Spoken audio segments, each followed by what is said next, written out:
Hey there, this video is going to be a short one about how to beat the global communist UN scumbag, technocratic wannabe dictator crowd like the World Economic Forum, old bum Schwab Klaus, and Bill Gates and the Rockefellers and all the global bankers, all the people that have that basically own the financial system and the media and are running this current scam on the whole world at this time, this whole medical scam, if you want to call it that. I'll do my best to keep this short, sweet, and to the point. And if you're like me, if you're a kind of an outlaw by nature, a little bit of a rebel, cowboy, I believe this is one of the best ways. The strategy I'm lining out is going to be, this outlining is going to be one of the easiest ways that we have to keep these wannabe tyrants at bay. So it's a beautiful day out here in the desert. Old Frosty here, we're taking a little cool off ride. Say hey, Frosty. We had a heck of a good week last week. I'm so proud of him. This is the first horse I've made that I've started, really the first horse I've made from kind of broke to winning money at the jackpots. And we've been winning a little here and there, and we went to a pretty good sized jackpot over there and won the 10-point at Woolsey's Arena last Thursday, and then had a slightly smaller one here at the camp, but still pretty good. I can't remember how many teams there were.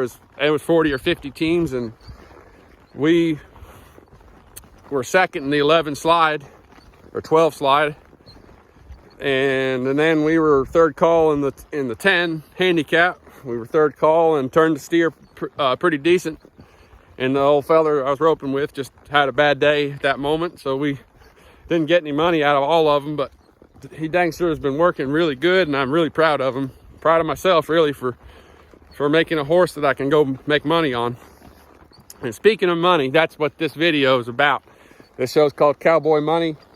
I think it's important, if you care about long-term stability and liberty in these United States, and the ability to maintain a resilient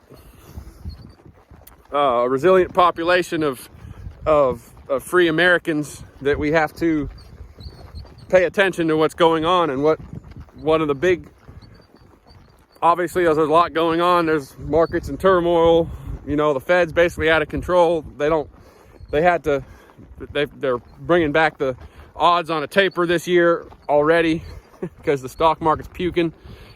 But all that said, the thing that we can't lose is cash and privacy.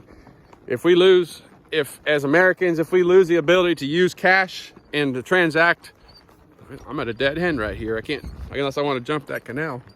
If we lose the ability as Americans to transact privately with cash, then it's more or less game over, and we get to go and live in the social credit score, Chinese style social credit system, and have a central bank digital currency direct deposit into our bank account, and then the money will expire in 30 days or 60 days or however fast the monetary planners, so-called, think that they need to heat up the economy. And if you think you're going to go buy some steak and if you already used up your so-called carbon credit allotment for the month, then no sir, you're buying tofu burgers or Beyond Meat shit or whatever else they're going to have. Maybe some bugs. You can have some bugs if you used up your carbon credits for the month. But the steak will become like caviar, and of course all the big shots, they'll get it. Easy there, Frosty. We're not going home. And if you decide you feel like you want to buy some ammo for you might need some 45s or some 38 special or whatever your drug of choice is and ammo you need to have around the house. Well, I don't think that's a real politically useful thing to have happen. So we're just going to cut off that transaction, because if every transaction is monitored and controlled, we lose the whole deal. The Second Amendment, the First Amendment. Oh, you're saying something you don't like on the internet? Well, shut him down. His money's gone. And that's where the money to me is key.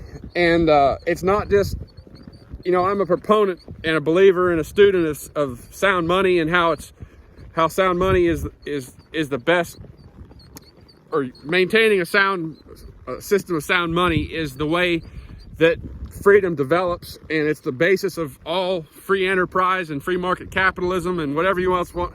I mean, sound money is a cornerstone for having a just system where people that want to work hard and prosper can create value for their fellow man, and create value and be paid in that value in a way that can't be robbed from them, like the current system, where if you save in dollars and there's a 7 or 8% inflation rate, well, they're taking 7 or 8% compounded at least. And that's just the measurements they use today. If you measure it like the 1980s, it's way higher.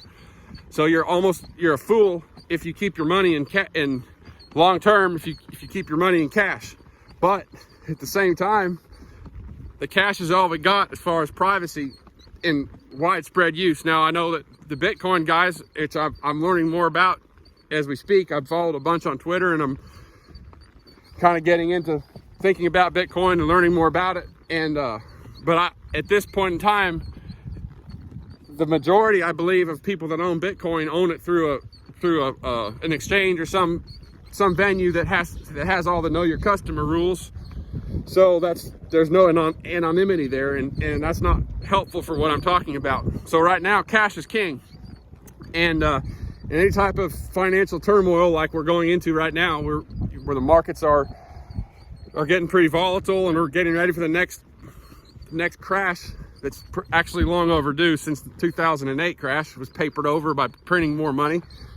As we go into that period, then there's probably going to be some wild price swings and things you might need to buy. And so having cash is not going to be necessarily having some of your net worth in cash. I believe a lot of the financial guys, the real solid financial guys I follow, they all recommend having some in cash anyway. But right now, the point of all this video, which is getting too long and not quite to the point, is that all hard money and sound money theory aside, if we don't use cash, then we're all screwed. If we lose cash, and you don't have to look very far to find people in positions of power. How's that for an alliteration? That are working behind the scenes to make it harder to use cash, and they want to phase it out, and they just over recently at I think the Davos Agenda Forum they had, where old president of China spoke, and Klaus Anal Schwab and a bunch of other luminaries in their own mind spoke, and they presented a handbook for implementing central bank digital currency. So this is all they're working on this, and you may call me a prophet of doom, but it's best just to look and see the reality of where we are, and not sugarcoat it. At the same time, I'm not spreading a hopeless message. I truly believe that if you and everyone you know and people start hearing this message and start learning about sound money, but at the same time just start using cash. That's kryptonite to them. If more and more people forego the simple convenience of technology of swiping their card everywhere they go like a dummy. I'm guilty of it myself every now and then, but if a good percentage of the American population just makes the small effort, I may add, and start using cash everywhere we go, even if you have to shoot. I've been on the racetrack and in the racehorse business, and it's nothing, of course, ropings, or there's a lot of cash. It's not that hard to have a little bit of cash around. Now, you might want to have some way to protect it, just like you don't want to leave your wallet around unguarded or whatever. But all that said, I think it's easy to underestimate the effect it would have in the long term, short term and the long term. The effect it would have if just a slightly larger percentage of people started using cash and making a point of it.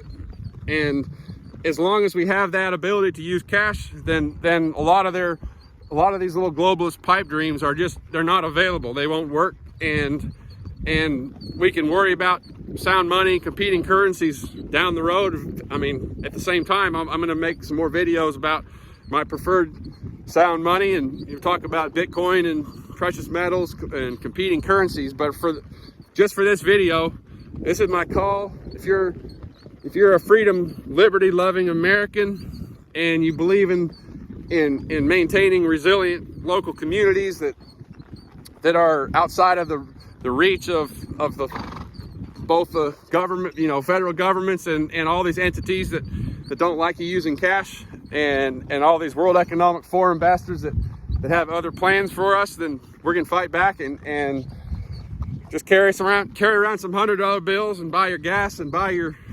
meals or whatever, groceries, what have you. We're just gonna keep that cash in circulation where they can't make it they